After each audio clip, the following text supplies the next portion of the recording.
마태복음 26장 57절로 75절 내용을 통해서 회개하라 하는 내용으로 은혜를 받아 누리게 되겠습니다마는 오늘은 57절로 68절을 통하여서 회개하는 복을 누리기 위하여서는 하나님을 모독하지 말아야 된다 하는 내용으로 은혜를 나누고자 합니다. 사실 이 마태복음, 마가복음, 누가복음, 요한복음을 보게 되면은 이 동일한 사건들이 다 기록되어 있습니다.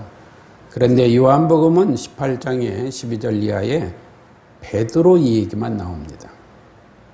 베드로 얘기만 나오고, 그 다음에 누가복음은 이 예수 그리스도가 잡혀가서 안나스와 가야바에게 심판을 받는 그 내용보다 앞서서 베드로 얘기가 먼저 나오고, 그 예수님이 잡히셔서 신문 받으시는 내용이 뒤에 나옵니다.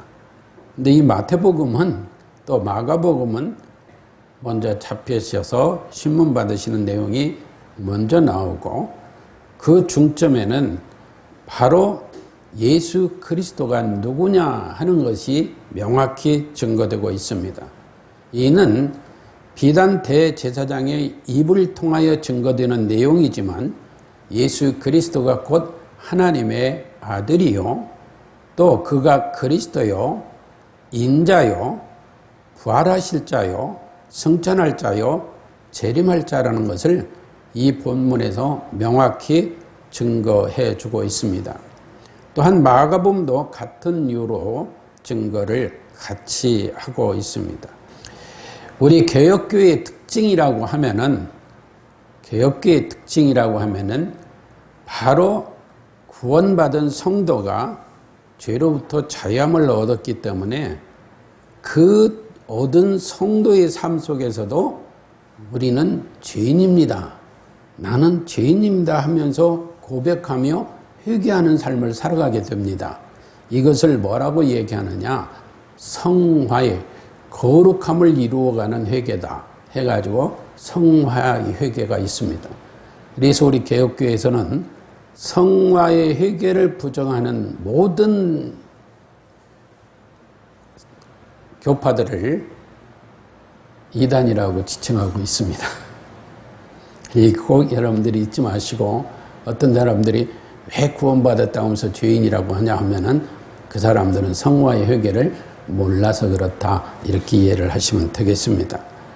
우리가 베드로가 75절에 닭이 울기 전에 내가 나를 3번 부인하라는 예수님의 말씀이 생각나서 통곡했다는 내용, 마가복음은 닭이 2번 울기 전에 내가 나를 3번 부인하리라 했던 내용, 이런 것을 통하여 이 베드로가 심히 통곡한다, 어느 번역들은 심히 울었다, 이런 내용으로 기록을 하고 있습니다. 그런데 이 내용은 우리가 잘 이해하고 봐야지, 잘못하면 오해의 소지가 굉장히 큰 내용입니다. 왜 그러느냐? 이것이 가룟 유다와 같이 후회하고 뉘우침으로 생각하고, 그러고 가룟 유다가 목을 매 자살한 것과 같은 그러한 의미로 이해하게 되면 큰일 납니다. 그래서 베드로의 이 통곡은 후회나 뉘우침이 아닙니다. 또한 그렇다고 해서 세례요한이 회개하라 천국이 가까웠느니라 하고, 예수님께서도 회개하라 천국이 가까웠느니라고 말씀을 하셨는데, 그러면 그 회개와 이 통곡과 같은 거냐 하면 그것도 아닙니다. 왜 세례요한이나 예수님께서 회개하라 천국이 가까웠느니라 하는 것은 예수 그리스도를 영접하지 못하고, 즉 예수 그리스도가 믿어지지 못함으로 구원받지 못한 자들을 향한 회개고, 이 베드로의 통곡은 그것과 다릅니다. 그러니까 이걸 회개, 후회, 뉘우침, 통곡, 이걸 하나로 묶어가지고 두리뭉실 넣어가면은 성경의 의미, 하나님의 말씀을 밝히 이해하지 못하는 결과를 가져오게 됩니다. 오늘 우리 57절을 한번 주목해 보겠습니다.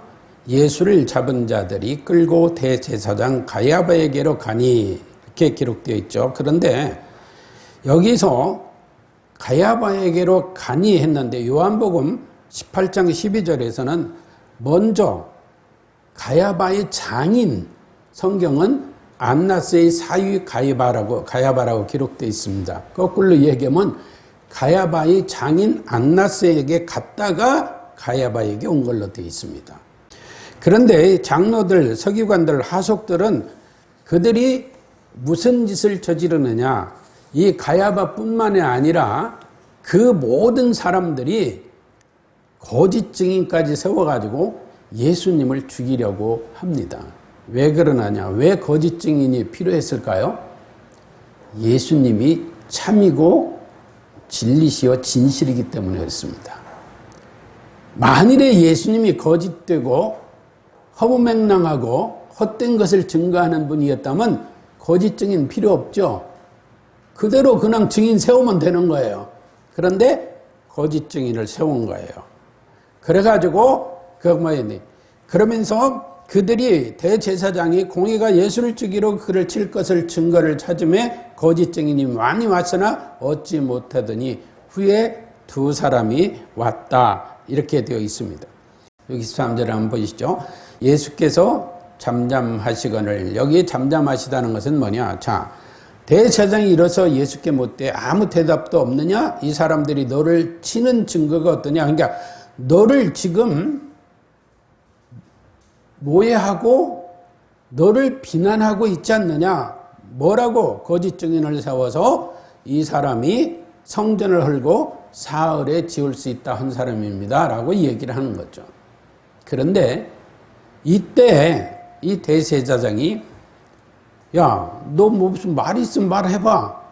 이 사람 말이 틀렸어? 이게 여러분, 사람이 말도 말 같아야 대꾸를 하죠. 그죠? 우리 흔히 그러잖아요. 말이 말 같아야 대꾸를 하죠. 그 대꾸할 가치가 없잖아요. 왜? 이들은 거짓으로 지금 두 사람이 증언을 하고 있기 때문입니다. 그런데 그 63절에서 뭐는 대제사장이 가로되 내가 너로 살아계신 하나님께 맹세하게 하노니, 이게 무시무시한 얘기입니다. 여기서 이 에코르키조라는 말이 뭘 얘기하느냐, 성경은 내가 맹세하게 하노니 이렇게 되어 있는데 바른 성경은 뭐라고 보냐, 내가 너에게 명령한다. 내가 너에게 명령한다. 표준세 번역은 그대에게 명령한다. 아니, 자기들이 지금 거짓 증인까지 세워가지고 예수님을 죽이려 하는 자들이 자기 자신들이 지금 거짓되고 거짓 증인을 세우고 저자가 거짓말하고 있다는 걸 알고 있으면서도 하나님의 이름을 팔아 내가 너에게 명령한다 이렇게 말하는 거예요.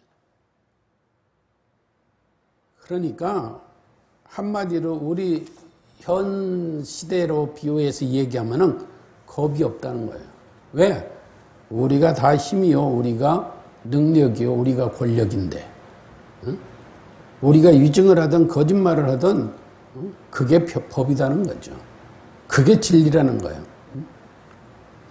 그러면 우리 생각해 봅시다. 여기서 거짓 증인들이 내가 하나님의 성전을 헐고 사흘에 지을 수 있다 이렇게 말을 했다고 그랬잖아요. 그런데 이게 왜 엄청난 거짓말이냐? 예수님은 내가 하나님의 성전을 헐고 사흘에 지을 수 있다고 말씀하지 않았어요. 뭐라고 하시느냐? 요한복음 2장 13절 이하에 보면 너희가, 예수님 내가가 아니고 너희가 이 성전을 헐라 그랬어요. 근데 이는 지금 거짓 증인은 예수님이 성전을 헐겠다고 했다는 거예요. 그리고 사흘에 짓는다고 했다는 거예요. 근데 예수님은 아니요. 너희가 이 성전을 헐라. 내가 사흘 동안에 일으키리라. 이렇게 말씀하시고. 그러니까 완전히 말을 바꿔서 거짓말로 증언한 거예요. 누가? 너희가 내가인 예수로 바뀌고 너희가 성전을 하는 걸 예수님이 성전을 헐고, 그리고 사흘 동안에 내가 그 성전을 지을 수 있다? 이렇게 말하셨는데, 성전을 헐고 너희가 그 성전을 헐면 내가 그 성전을 지을 수 있다. 그러니까 그 내용은 끝말만 앞에 말이 완전히 뒤바뀐 거예요. 여기서 우리는 예수님이 말씀하신 건 오늘날 우리가 해석하기를 뭐라고 얘기해요? 내가 사흘 동안에 일으키리라.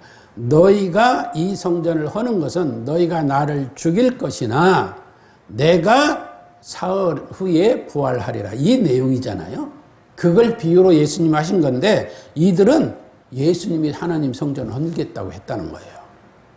그리고 사흘 만에 짓겠다고 한 거예요. 이 말을 생각하면 뭐가 생각나요? 에덴 동산에서 옛뱀, 곧 사탄이 하와를 미혹할 때의 유사성과 같은 거예요. 그러니까 거짓말하고 거짓 신앙으로 그 교권 속에서 예수 그리스도를 죽이려고 하는 자들은 철저하게 원수마귀 사탄마귀에게 매인 자들이라는 것을 증거드립니다. 그래서 예수님은 그 바리새인 등 대제사장 서기관들을 향하여 뭐라고 해서 너희는 너희 아비 마귀에게서 났다라고 하신 거예요. 근데 그들은 그걸 인식하지 못해요. 그러니 이 대제사장이 또 묻습니다. 내가 하나님의 아들 그리스도인지 우리에게 말하라. 예수께서 가라사 내가 말을 하였느니라. 그러나 내가 너희에게 이르노니 이후에 인자가 권능의 우편에 앉는 것과 하늘 구름을 타고 오는 것을 너희가 보리라. 자, 여기서 대제사장이 뭘 얘기해요? 내가 하나님의 아들이냐? 내가 그리스도이냐? 예수님이 그렇다라는 거야. 그 말은 진실이니까. 근데 그들은 아무 의식도 없이 묻는 거예요, 지금. 내용도 알지 못하고 하나님에 대하여 알지도 못하고 예수 그리스도에 대해서 알지도 못해요. 이게 성경이 증거하는 내용들이에요. 왜? 그들은 대제사장이요, 바리새인이요, 서기관이요, 또 사두개인이요, 자신들이 유대 종교의 최고의 거두들이라고 하지만 하나님을 신앙하는 하나님의 선택받은 백성이라 하지만 너! 아니라는 거예요. 너희는 아니다. 그래서 예수님이 회개하라 천국이 가까운 너희라 마태복음 4장 17절에 말씀하신 것이 바로 그들을 향한 거예요. 그건 너희가 하나님도 모르고 예수 그리스도 모르니 회개하고 예수 그리스도를 믿으라. 그래야 구원받는다는 거예요. 그러면서 예수님이 하시는 말씀이 뭐냐? 그래, 내가 하나님의 아들이요 그리스도다. 그러면서 뭐라고 하느냐? 내가 인자다. 그러니까 하나님이시오 인간이다. 그러니까 예수님의 양성을 부정하면 이단이라고 그랬어요. 신성과 인성 어느 한쪽을 부정하면 이단이에요. 그들은 원수마귀 사탄마귀에서 난 바리새인이나 대제사장들과 똑같은 인간들이에요. 그래서 예수님이 그래 내가 인자다. 하나님의 아들 하나님이시요 온전한 인간이다. 그런데 너희가 후에 권능의 우편에 앉은 것을 본다. 그러니까 예수님이 권능의 우편에 앉으면 어떻게 해요? 부활 승천하여 하늘 보좌에 앉으신다는 거예요. 그래서 우리가 전에 함께 은혜 나눴죠. 어디까지 따라가야 된다고요? 십자가의 골고다 현장까지가 아니라 거룩하고도 영원한 하늘 보좌까지 따라가야 된다. 이게 성도의 은총이에요. 성도들이 받아들이는 은총이에요. 그걸 말씀하시는 거예요. 그러면서 내가 구름을 타고 오는 것을 너희가 보리라. 이건 뭐야? 예수님의 재림을 말씀하시는 거예요. 그러니까 예수님이 능히 증거했던 내용을 축약해서 여기서 지금 증거하고 있는 거예요. 근데 오늘날 우리는 예수 그리스도가 이 땅에 다시 재림하시는다는 것에 대하여 그렇게 실감을 느끼지 못해요.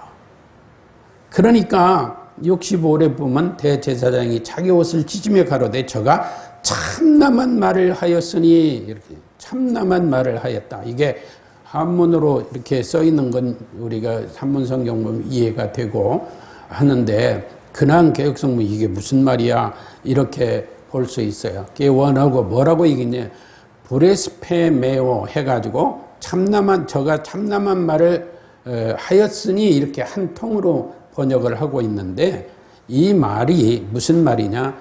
아까도 말씀드린 바른 성경, 새 번역, 후자에 나온 성경들은 뭐라고 했냐? 이 사람이 하나님을 모독하였다. 이렇게. 무서운 얘기예요.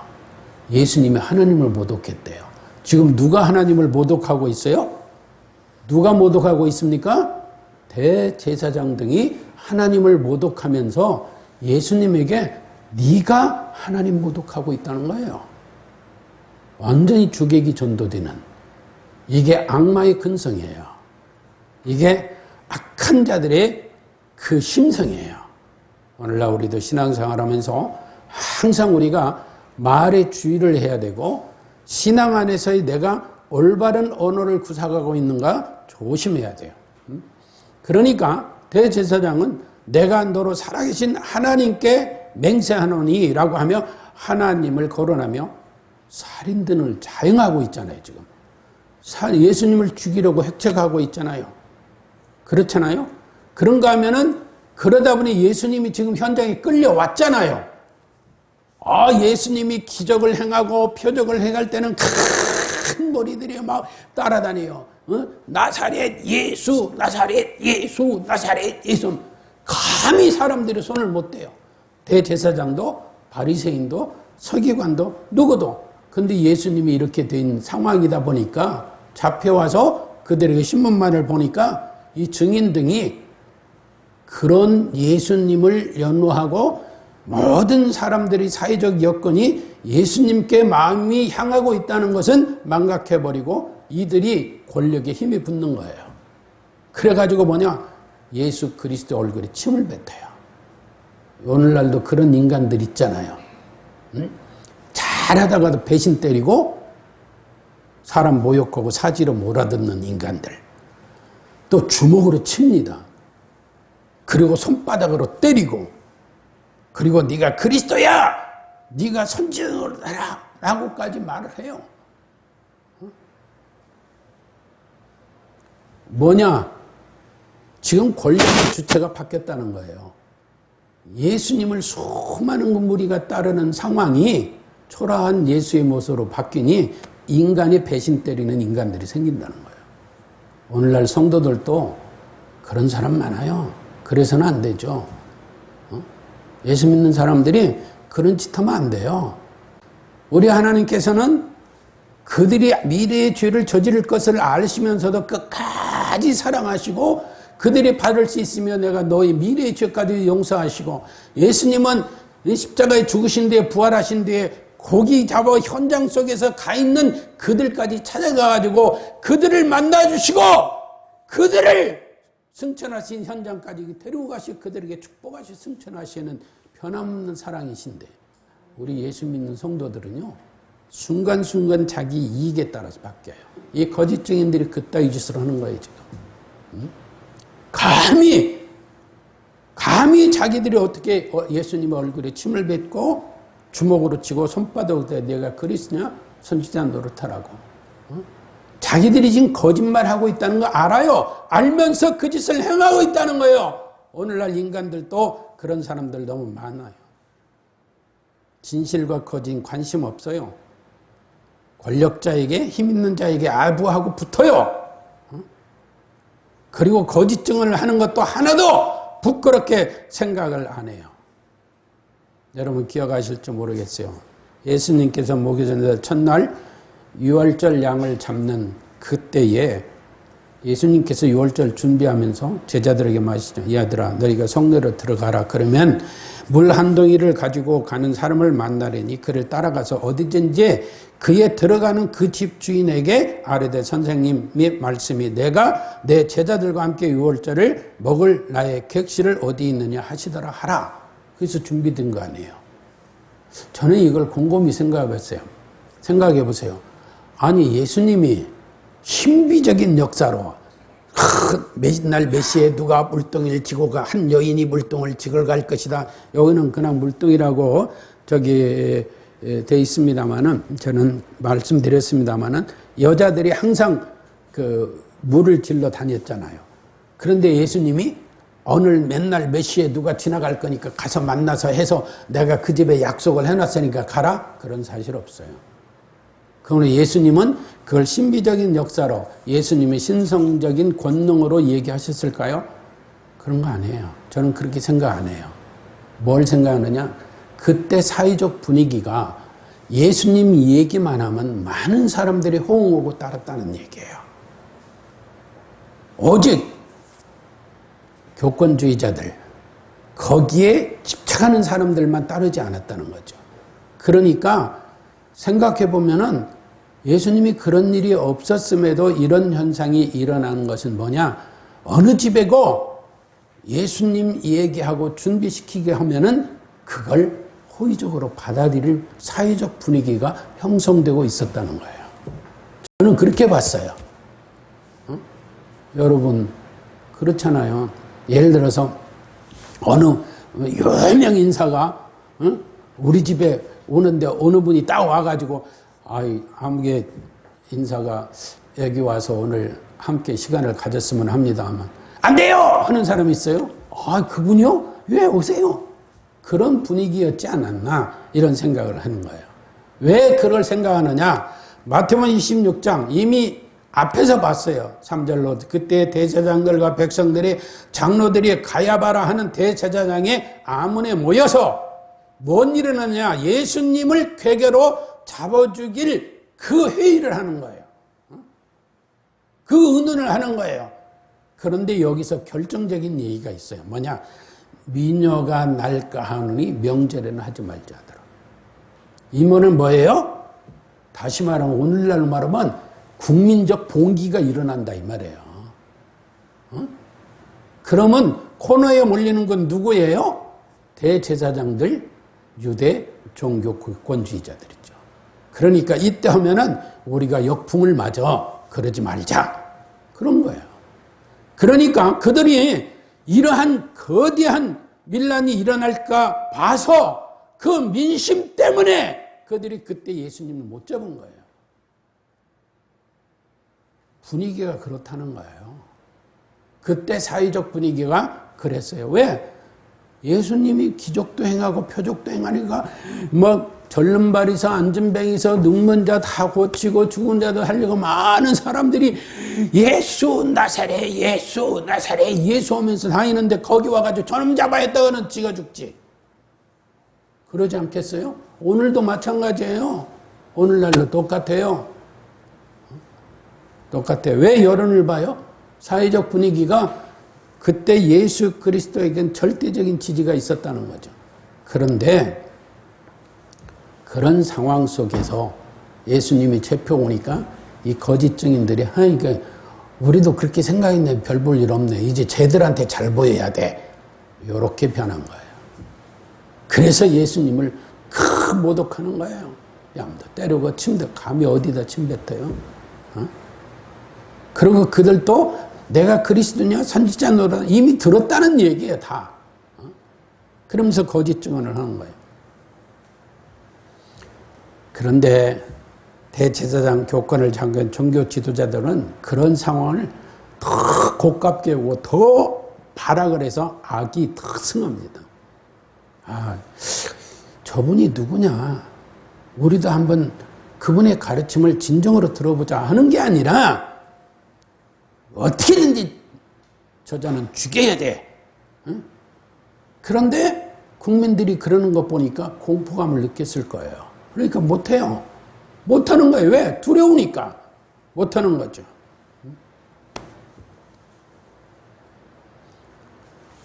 그러면서 하는 일이 뭐냐? 그들은 말합니다. 우리가 하는 일이 하나님을 섬기는 일이다. 놀랍잖아요. 그래서 예수님은 요한복음 16장에서 말씀하셨어요. 사람이 너희를 추리할 뿐 아니라 때가 이르면 너희를 죽일 것이다. 그러면서 그들이 이게 하나님을 섬기는 예라고 말할 것이다. 이들은 지금 뭐 하고 있는 거예요? 예수님 잡아 죽이는 것을 하나님을 섬기는 일이라고 생각한다는 거예요. 잘못을 전혀 생각 안 해요. 우리 중세 때 마녀 재판할 때 그런 식이었어요. 그들 하나도 자기들 잘못이라고 생각 안 했어요. 그러면 그런 일들이 왜 일어나느냐? 마태복음 23장에 보면은 그 안에는 탐욕과 방탕으로 가득하다고 했어요. 그러니까 모든 것이 쥐들 배떼지 위에서 하는 거예요. 배 위에서. 자기 배 위에서. 그래서 예수님이 오셨을 때 회개하라 천국이 가까우니라. 세례요한도 예수님 길을 예비하면서 회개하라 천국이 가까우니라 했던 것입니다. 오늘 예수 믿지 못하는 사람들, 진전성이 없는 사람들은 이 예수님께서 말씀하신 회개하라 천국이 가까우니라를 바로 깨닫고 정말 예수 그리스도가 믿어지는 복을 누려야 될 줄로 믿습니다. 또한 저들이 사람 예수 그리스도를 죽이는 일을, 또 제자들을 죽이는 일을 가지고, 예수 믿는 사람들을 죽이는 일을 가지고 하나님의 일이라 말한 것 같이 반대로 예수님은 하나님 일이 어떤 거냐 하실 때 요한복음 6장 28절 이하에 말씀하시면 하나님의 보내신 자를 믿는 것이 하나님의 일이다. 그러니까 예수 그리스도를 믿는 것이 하나님의 일이요. 그러나 대제사장 되온 예수 그리스도를 잡아주는 일을 하나님의 일이라고 하나님을 팔고 있어요. 오늘날 우리 그리스도인들이 그러한 오류에 빠져 있지 않는지 우리를 돌아보는 자들이 되어져야 될 줄로 믿습니다. 그래야 우리가 정말 하나님의 은혜 가운데 성도의 삶을 이루어 갈 수 있는 거예요. 예수님 말씀하셨습니다. 너희가 내 양이 아니므로 나를 믿지 아니하는도다. 대제사장이나 바리새인, 서기관, 사두개인 등등 유대 종교자들은 뭐예요? 예수님을 믿지 못하는 것이 뭐예요? 예수님이 양이 아니기 때문이라는 거예요. 그러나 내 양은 내 음성을 들으며 나는 저희를 알며 저희는 나를 따르느니라. 내가 저에게 영생을 주노니 영원히 멸망치 아니할 터이요 저희를 내 손에서 빼앗아갈 자가 없다. 이 말은 뭐예요? 요한복음 13장 1절로 또 돌아갑니다. 예수님께서, 하나님께서 끝까지 사랑하시니라. 그 사랑에서 누가 뺏어가? 못 뺏어간다. 생각해 봅시다. 사람을 짓밟고 고문하고 살인하고 학살하는 것 등이 하나님의 일일까요? 아니에요. 거짓 증인 세우고 거짓 증인이 세워져서 거짓말하고 이게 하나님의 일이에요? 아니에요. 그거 다 하나님 모독하는 일이에요. 그러면 우리는 어떻게 해야 되는가? 하나님을 섬기는 일, 우리 모습이 정말 하나님을 섬기고 있는가? 내가 시험에 들지 않도록 항상 하나님의 말씀의 거울에 나를 비춰보고 내 삶을 비춰보고 끝까지 변함없이 사랑하시는 하나님의 은혜의 복을 누리는 우리가 되어져야 될 줄로 믿습니다.